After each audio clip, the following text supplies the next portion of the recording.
Today, June 8th, is World Oceans Day, which aims to inform the public about the impact of human activities on the seas. It's a familiar and dangerous topic in Singapore, where rising sea levels pose an existential threat to the city-state of 6 million residents. The government has created a unit of experts who are developing innovative solutions to solve the issue. Our regional correspondent sent this report.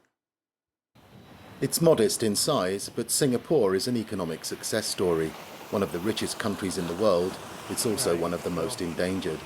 Under the high emission targets, we may reach 90-something centimeters. And there's some very low probability that because we don't understand the Antarctic ice sheets, there may be events that make it rise to actually roughly 1.7 meters higher than it is at present. It's the size of me. Behind this smile is a very real concern about the future.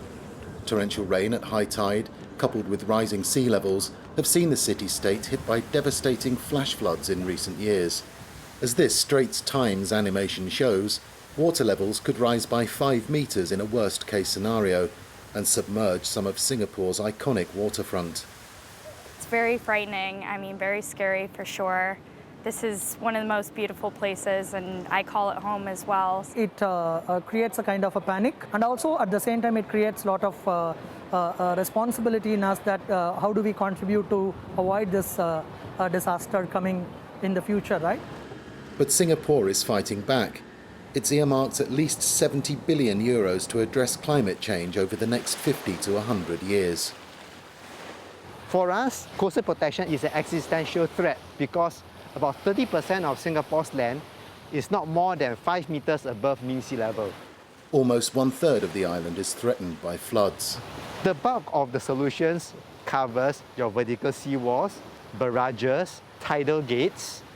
Land reclamation projects must be at least 4 meters above the mean sea level, a meter higher than before. The costs are high, but Singapore is determined to become a pioneer in the fight against the climate crisis. Well, that's all for me, but do stay with us if you can. I'll be back after the short break at past for another look at the